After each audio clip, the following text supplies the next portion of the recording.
O Jah, why is it that I must endure their indignation and resentment? For I, in all my endeavors, had but one aim: to protect them from the evil that they could not see, but they can surely see now. O Jah, touch them, Jah, as you have touched me, so that they too can call upon you in their own language, and not the language of their oppressors.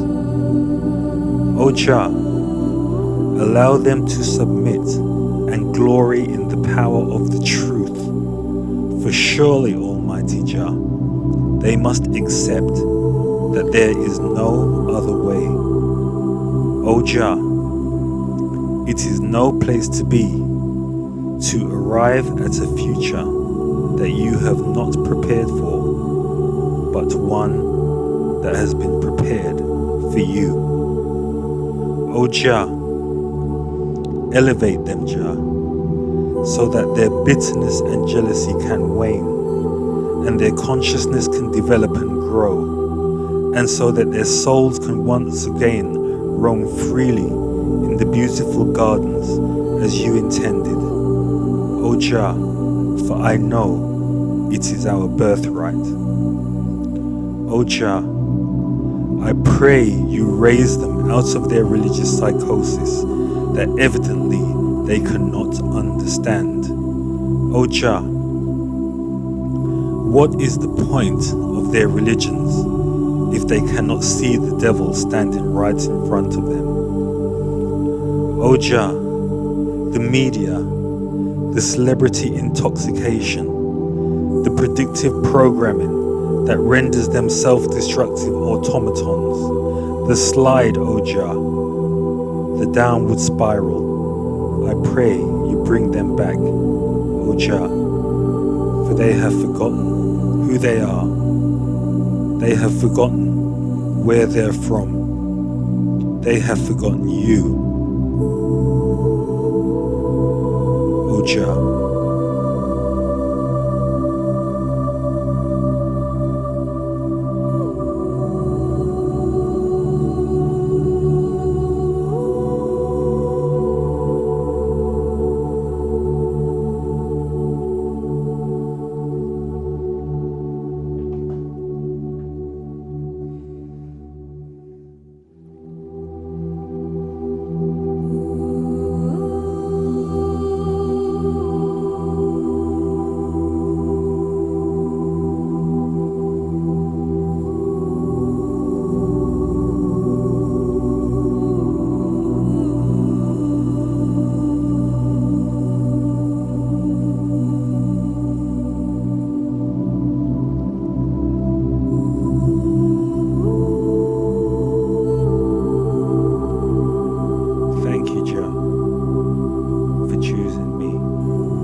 There's another one for the motherland.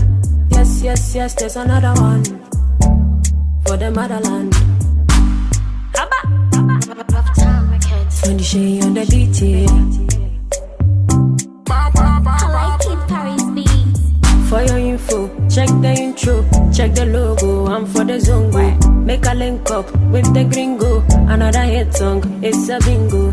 Enemies, follow me everywhere. Now, before I go any further, I just want to point something out to all the critical piss-taking types who saw the introduction and want to mock, right?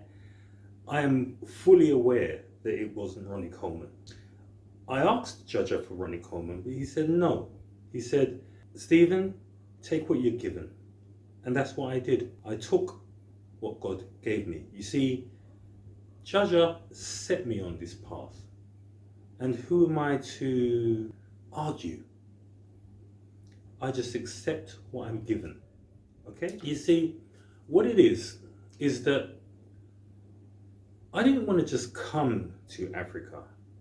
I wanted to become Africa. So I said to Jah, O Jah, cleanse me, Jah. Heal me from all the suffering that I've endured in the West. Fashion me, O Jah, into the warrior elk that I once was before the great catastrophe that saw me and mine get drawn into Babylon. And Jaja said unto me, eat of me, my son, and eat of no one else. And so that's what I did. I just started to eat naturally. Yeah. If it's not natural, leave it alone, 'cause that is not Jah own. You see, Africa is one of those places that it's kind of got it the opposite way around to how we've got it in the UK in terms of the availability of natural, juicy, delicious fruit and veg. I mean, it's so abundant, right, that the fruit and veg is infinitely cheaper than the artificial processed nonsense. I mean, if you go to one of the supermarkets over here, right, the ones that are run by the Indian guys, yeah, what they do is they mark up the products, all the products that come from the West, all the processed and packaged products, they mark them up about 300%.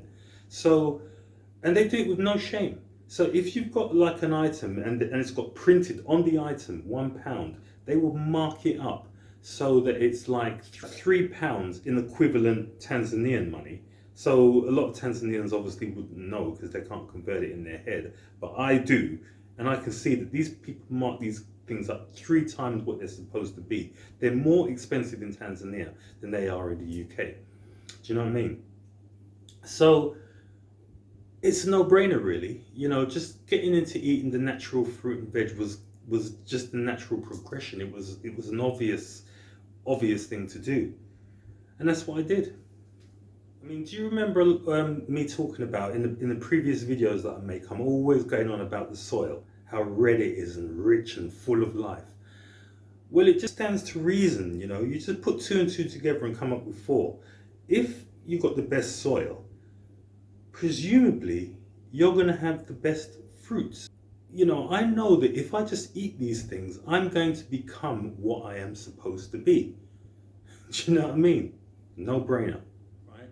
Now, do you remember when I made the video, the boxing night in Tanzania video, and I was living in this apartment, yeah?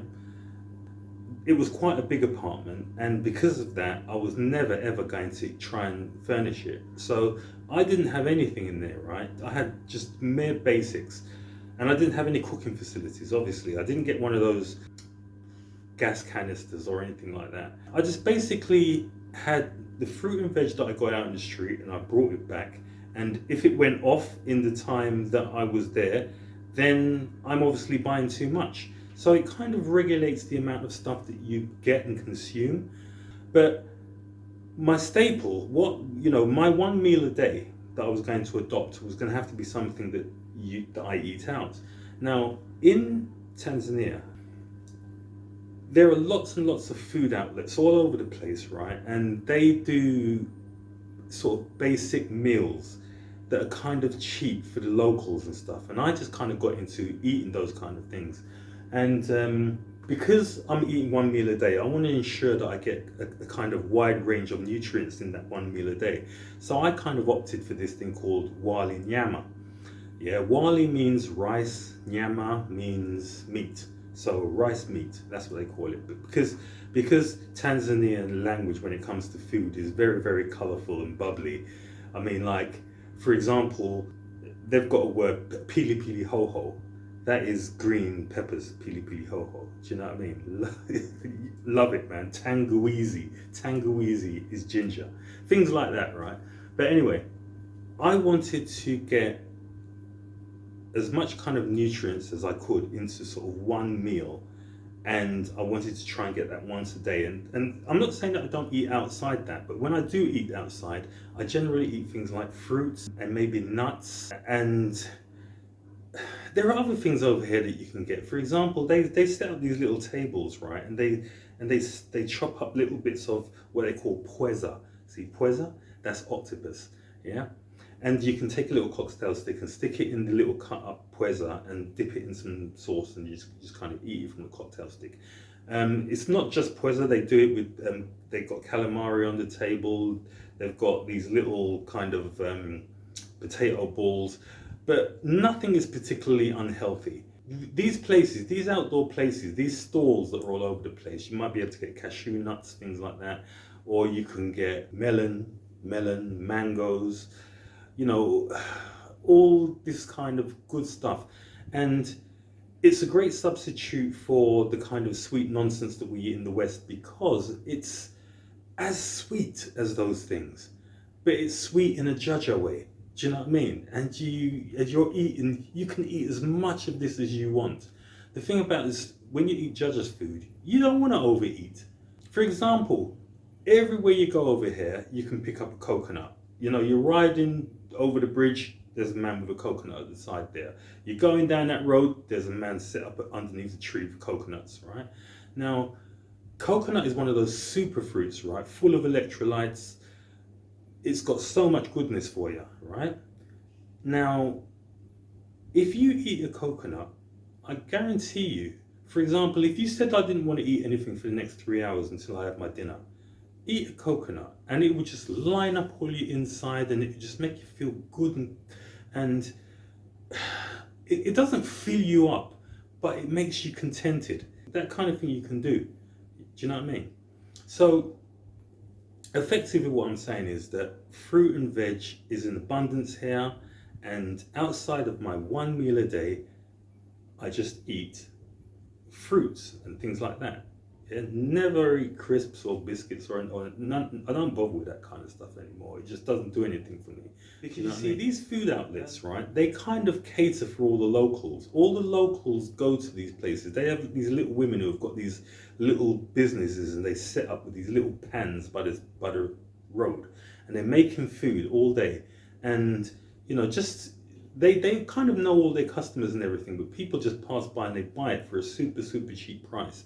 I don't really use those women, right? But what I do is the food outlets that are on the roads, I use those, and they all do the standard things like wali nyama.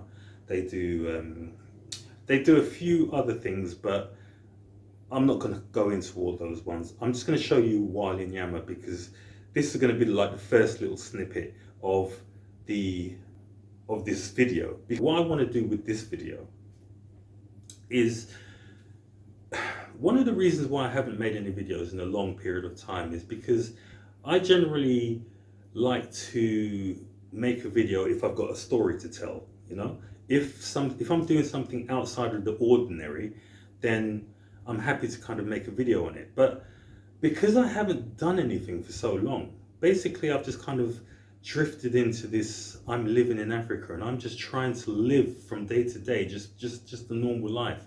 I didn't think that I'm doing anything that's interesting enough for you guys. But then I thought to myself, I haven't seen them for so long, I haven't heard from them for so long, and I know how much they're all terribly worried about me. I mean, it's obvious by the concern that you will show, right? So I thought to myself, I need to put something together just to kind of give them an update. And that's kind of what I'm going to do with this video. I'm going to try and show you, I mean, I've always said to you guys that I don't like filming Tanzanians or anyone in their everyday kind of environment, because you know, you can sort of go around and you can ask people for permission to film them, but you can't ask all the people around them for permission. Do you know what I mean? And I don't like kind of imposing on them when they're just kind of living their everyday life. Do you know what I mean?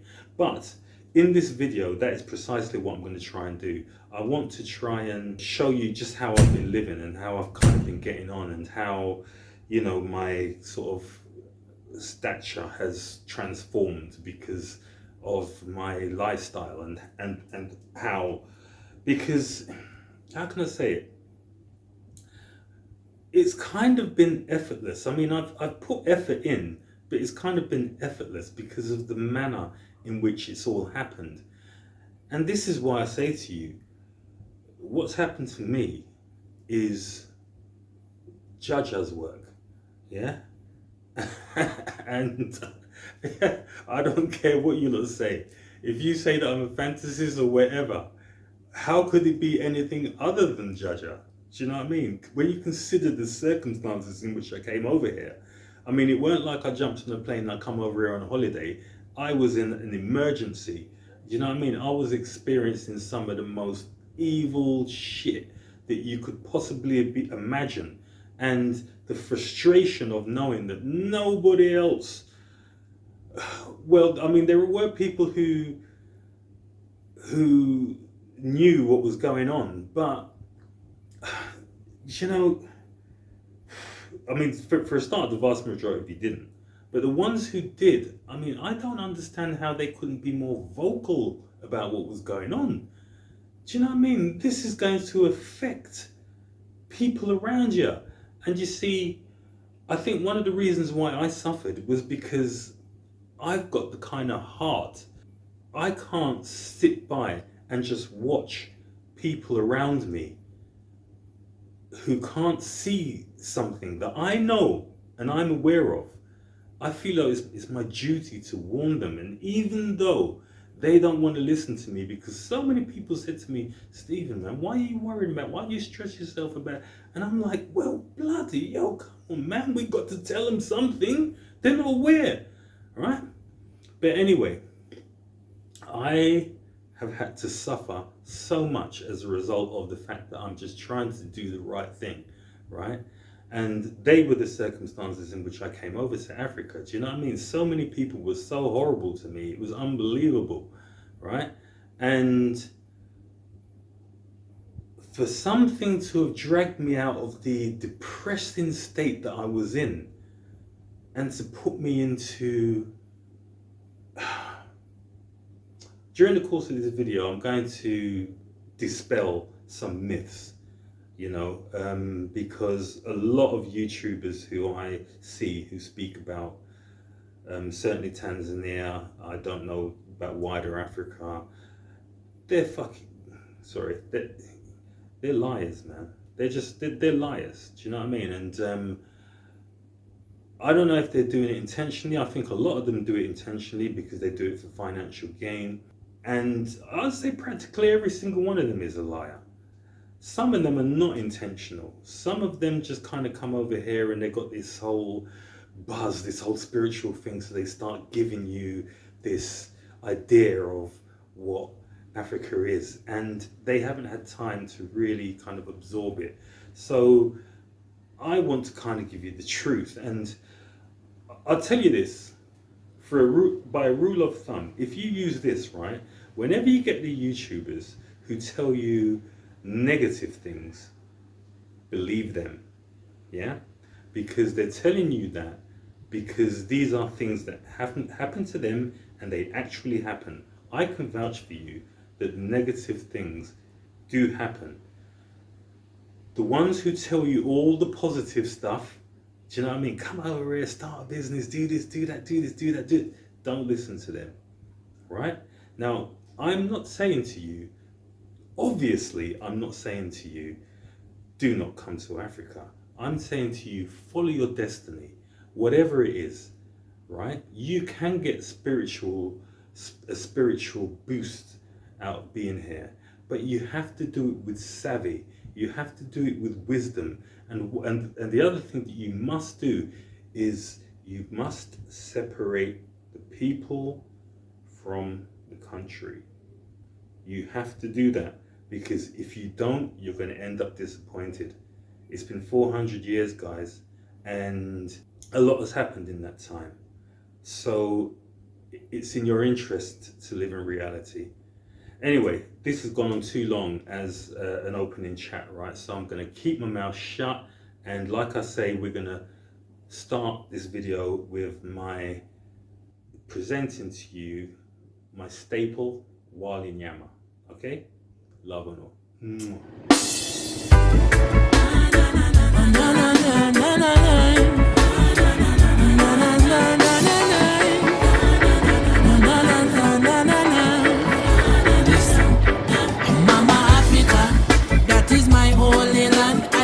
Say shalom, naida alaikum salam. Take her to the shores of the river Nile bank, the river Congo and the river Niger. Mama Africa, I and I holy land. I and I no say shalom, naida alaikum salam. Take her to the shores of the river Nile bank, to Limpopo, Cameroon and Senegal. So I will never ever never take my riches to Mecca, and I will never sell my soul down a road. I will defend I man roots and my culture. My ancestors, the bone of my bone. Original, 666 carbon. Why would I choose to be another man's clone? Much less to be another man's clone. Kick down the door of no return, I'm coming home. Mama Africa, that is my holy land. I no say shalom, neither alaikum salam. Take her to the shores of the river Nile bank, the river Gambia and the region of the Volta. Mama Africa, I holy land. I no say shalom, neither alaikum salam. Take her from Kumasi forward to Kenya. I represent for the Bantu nation. And a culture alone man for your exchange. Economic linkage at the next phase. You say you love your mama land, and can you explain why you sending all your money to a next place? To the preacher, the imam will carry red face, while man a struggle out a road to find them next place. Them religion have we walking like a dead race. Ancestors hold my hand and guide my headspace. Mama Africa, that is my holy land. I no say shalom, neither alaikum salam. Take her to the shores of the river Nile bank, the river Congo and the river Niger. Mama Africa, I holy land. I no say shalom, neither alaikum salam. Take her to the shores of the river Nile bank. Right, folks, so I've just arrived at G5. I'm just about to order my wali nyama. Nina omba wali nyama tafadhali. Yeah? Right, okay, so they've got the order now. Now, you probably don't realise it, but you have been to G5 before. This is the place where we had the boxing thing. Do you remember? So the boxing ring was actually up on this little red sort of surface here. Oh, you can't see it because it's so bright here today. And all the crowd and everything was down this area where the cars are now. That's where all the crowd was and everything. And I don't know if you remember, I parked my motorbike over there. I found that this is the best place that I've been to for wali nyama. Yeah, so I've just ordered wali nyama and I'm going to grab a seat now and wait for it to arrive. Okay, love and all. So guys, here is my wali nyama. My wali nyama has just arrived. Santi Sana. Let's have a look at this then.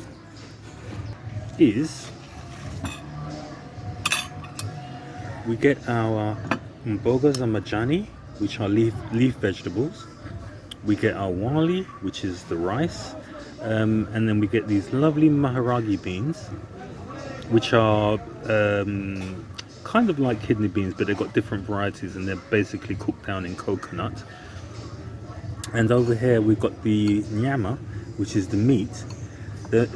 You don't get a huge amount actually. You can see there's like about 4 or 5 different chunks, but you also get a little bit of potato, viazi, and this is nyanya chung, which basically means that's the bitter tomato. I think I've spoken to you guys about that before.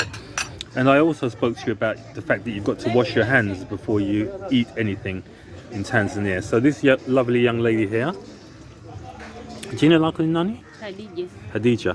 Yeah, Hadija's just washing my hands for me. Asante Sana. Right, and let's get back into this, right? So what I'm trying to say is, like, this meal here is the kind of staple, right? This is the kind of standard. It's cheap and it's got all the nutrients you kind of need. I mean, you got a fair amount of protein and stuff with the beans.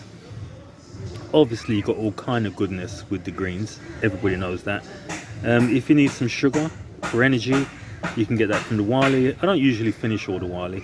And obviously, you can get some protein and stuff from the nyama. This is beef nyama today.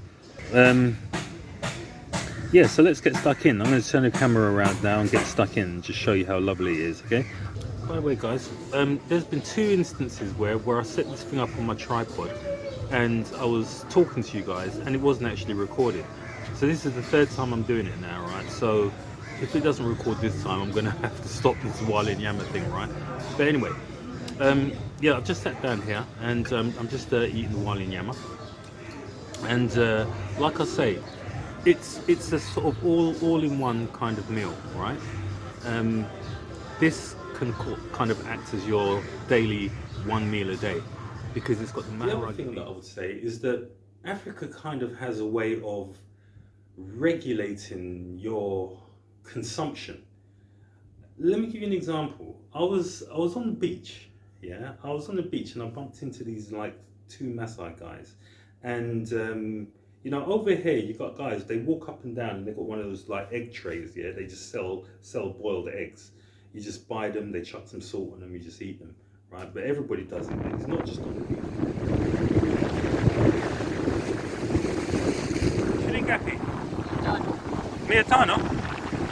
Okay, I'll have one.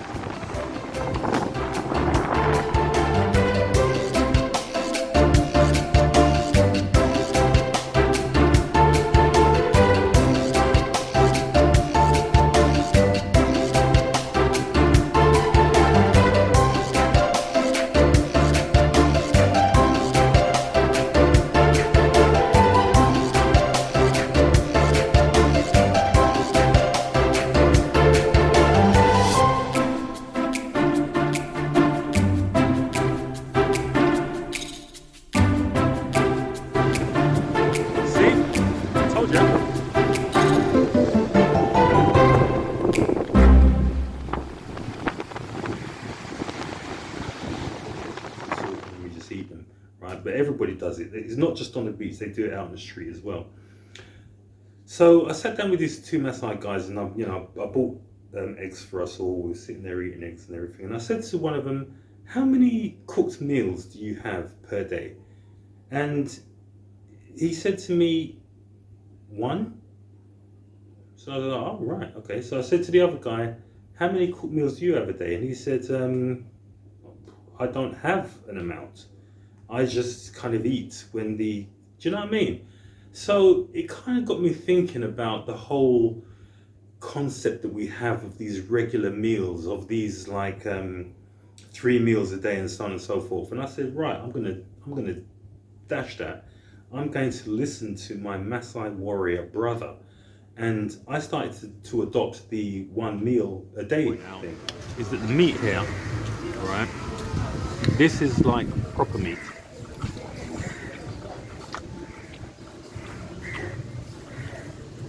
You see these animals walking around amongst you in the street over here, right? And somehow,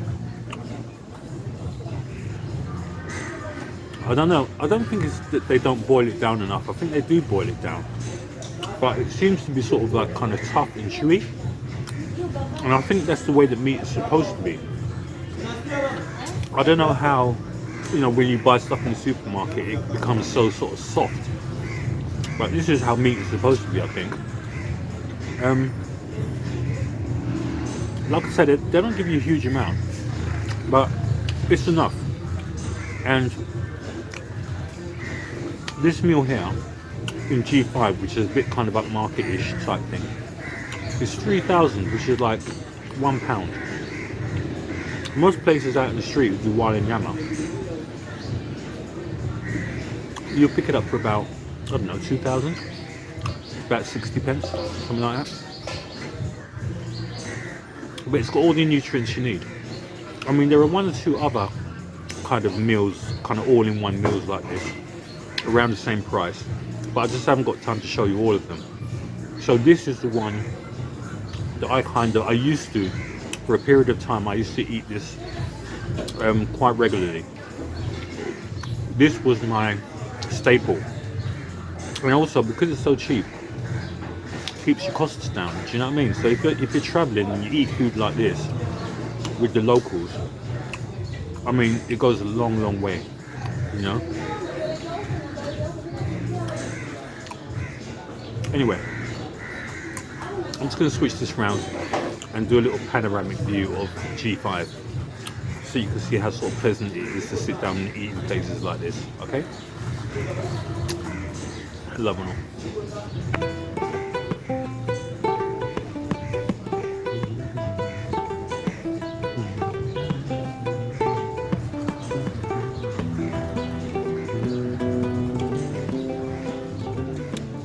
And there you have it, guys. One completed Walinyama. And don't forget the water, yeah? You've always got to have your water on hand.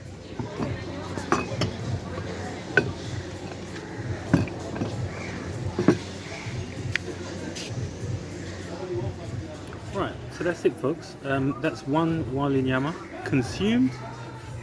I just need to pay the young lady and jump on my motorbike and get out of here onto the next location. But that's the kind of way my life has been, you know? Just from one place to another, one man and his motorbike. Anyway, and here comes the lovely young waitress with my change.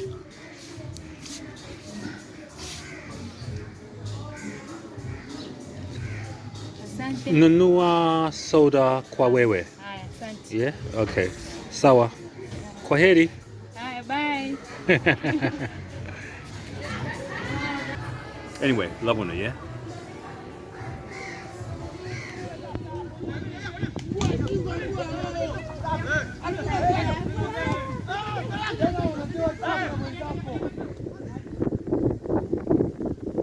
Yeah, man.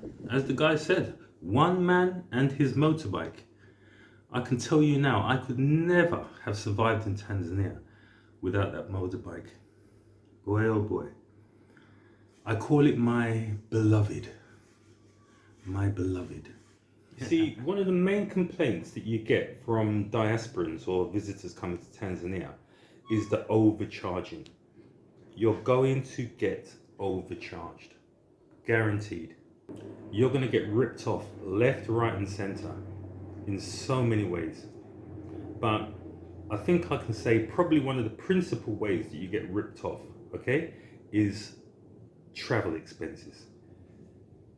Whether you're taking a bajaji, a boda, a taxi, whatever form of transport you're taking, you're going to get overcharged. You see, they know that you don't know. And that's one of the advantages of me having a motorbike. All of that overcharging malarkey, all that teeth in bullshit with regards to travel is invisible to me, completely invisible. So the only real costs that I have with regards to travel and stuff is my petrol. And I can tell you that the petrol on those bodas is very, very cheap, very cheap.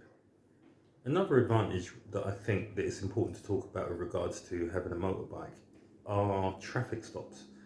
Because you see, the way that they administer the traffic is one of the principal ways that the Babylon system over here comes down on the people. They stop people on the regular. You know, on a certain journey, I see police out on the street stopping people maybe 3 or 4 times on one journey. So, I mean, they're everywhere, man. And, you know, I think that there's a bribe practically for every 2 or 3 cars. And that's what they do, man. They make a huge amount of revenue just by ripping people off. But one thing that I noticed that with the motorbikes, they don't really bother the motorbike guys. So I've never been stopped in that respect. I've been stopped once, but you know, I told him I was a tourist and I told him I was leaving soon, so he just said, okay, carry on. You should have done me, man, because I didn't have nothing. All my shit ran out, you know what I mean? But like, I mean, insurance and all that kind of stuff, that all ran out a long time. But yeah, they generally don't stop young guys on the motorbikes because they know that these young guys on the motorbikes, they're kind of scraping a living, you know, they ain't got no money. Most of the motorbikes that they're riding, they're riding them on HP. And, you know, they're doing like little local deliveries, you know, they kind of keep the whole system going. You don't want to really start stopping that because you're going to break down the whole system. So you don't really get bothered on the motorbike. Many times I'm flying down the road and I see them stop cars, stop lorries, stop everything, but the motorbikes just carry on going straight through. So that was one of those little things that Jaja, one of those little secrets that Jaja told me. I didn't realize it at the time, but of course it was Jaja. Of course it was. And another little advantage that I think is very important that I'll tell you about.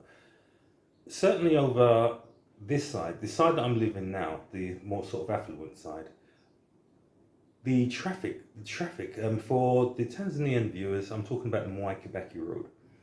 But not just that one. The traffic can be really, really dense over here. At certain times of the day, you have to have the police out ushering the traffic to and from because it's just like too dense.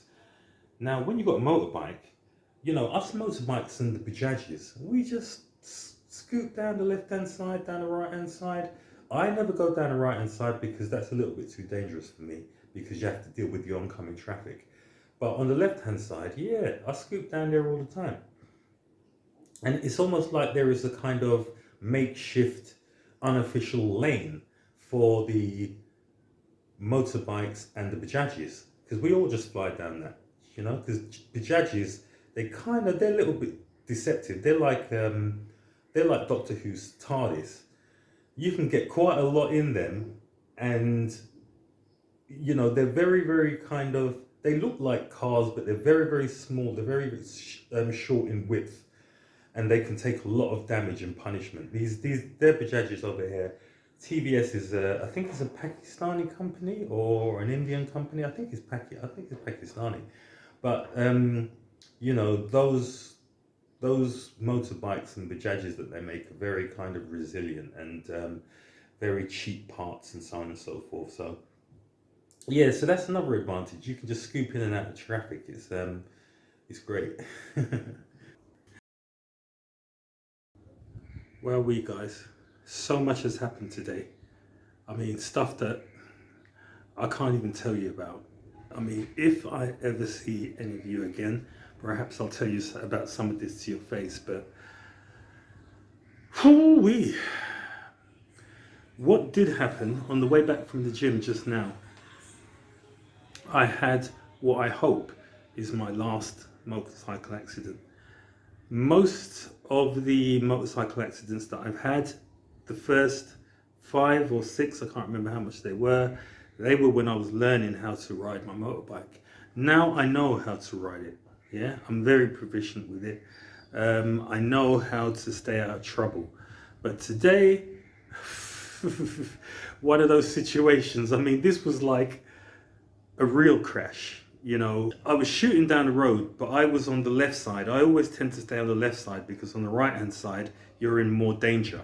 Yeah, because you've got the oncoming traffic and blah, blah, blah.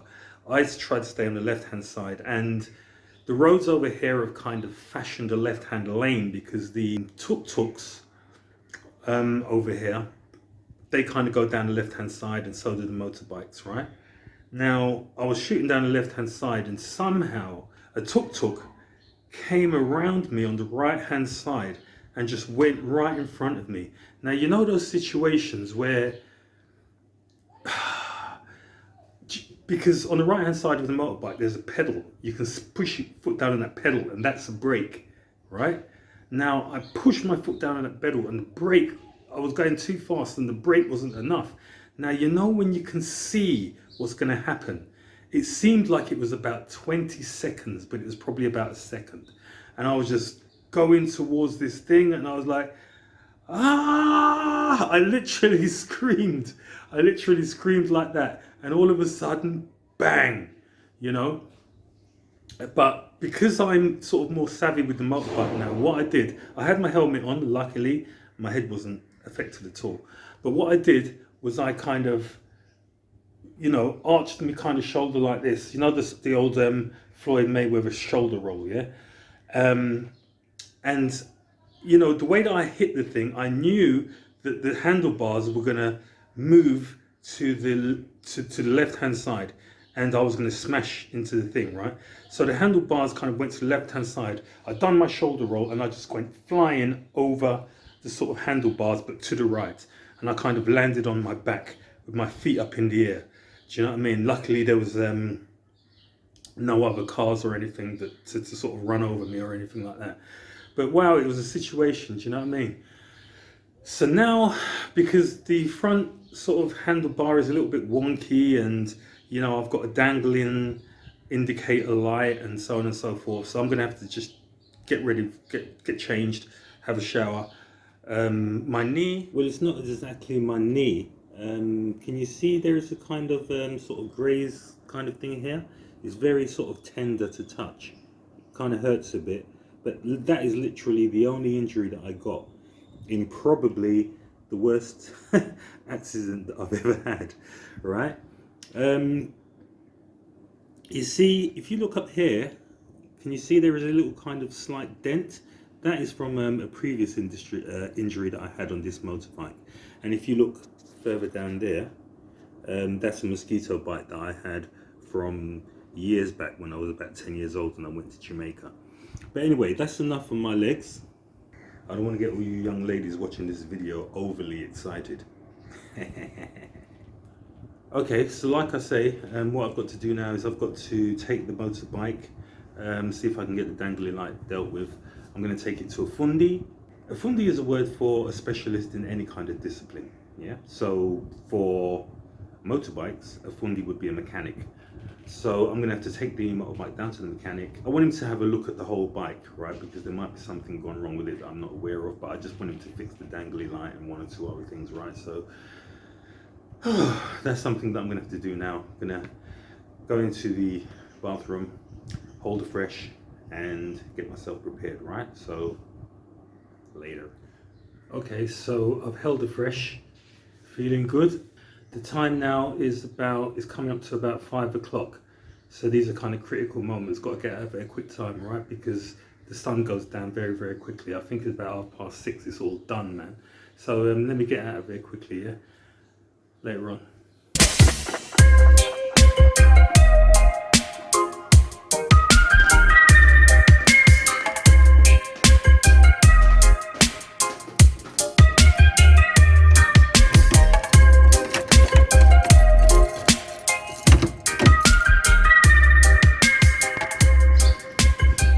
So here's my beloved. All things considered, not a lot of damage. As you can see, that is completely ruined. A few scratches up here, that's obviously come off. But, you know, the handlebars, I don't know if you can see it, but they're a bit wonky now. So I'll show that to the guys to see what they can do.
Decided to go to a different fundi. I mean, the one that I usually go to is a couple of miles down the road that way, but I couldn't be asked with riding down there, and there's like police out on the road and stuff. They don't usually stop guys on motorbikes, but I just don't feel like taking a risk. I've had a lot of bad luck today.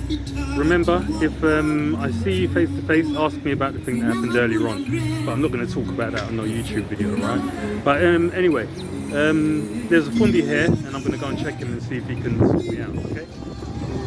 Yo, Rafiki. Wanna remember me, yeah? He remembers me because I come down there and I was boxing with him in the street. I remember. How are you? Oh, I'm good. Nzuri sana. What's the problem? My tar. Oh, and cat, huh? Yeah, It's broken, shida. hii nimepata shida. Yeah. Okay. I bumped into a Bajaji. Bajaj. Yeah, I bumped into a Bajaji. This one or another? No, another one. Okay. So I think everything's okay. I just think it's this. I think This it's one? this. Yeah. Okay. And you can put this back up as well. Okay. Yeah, Okay. No that's all. problem. Yeah. Yeah. So this one and cat want to put it new. Anahitaji umpia? Yeah. Exchange. Anahitaji umpia, yeah? Yeah. Okay, sawa. Yeah. Okay. Go ahead. Okay.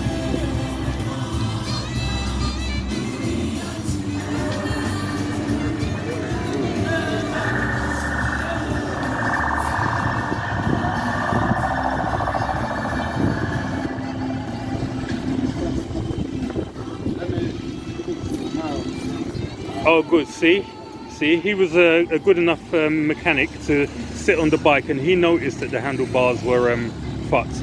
I weren't going to say anything about that, but he noticed it, so let's let him fix it as well.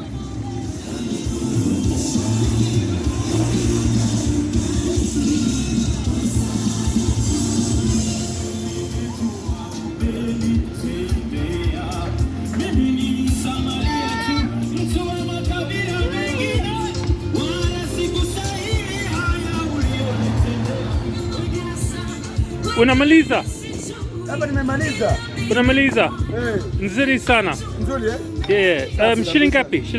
Hapa Jumla. Hii hapa jumla. Oh, jumla. Jumla nipe 8,000 tu. 8,000? Okay, sawa. 8,000 tu wewe nipe tu mwanangu.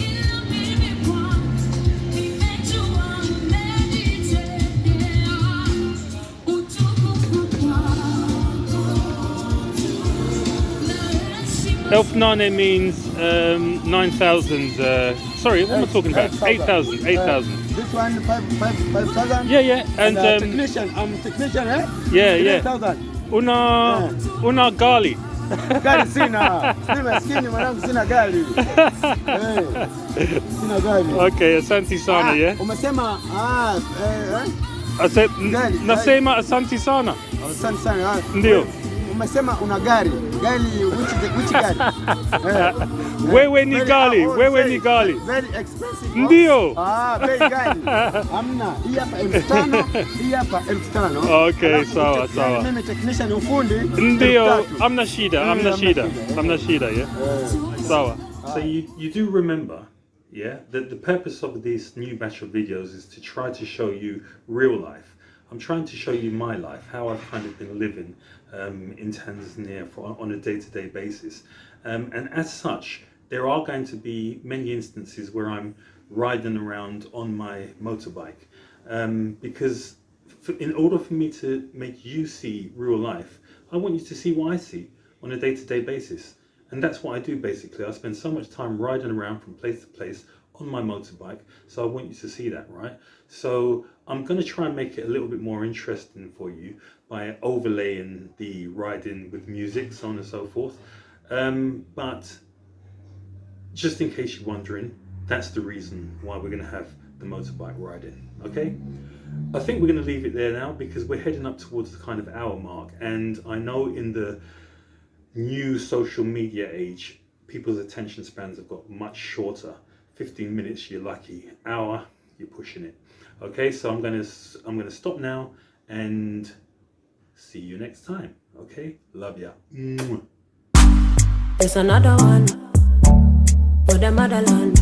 Yes, there's another one for the motherland. Rough time, I can't. When you shade on the detail.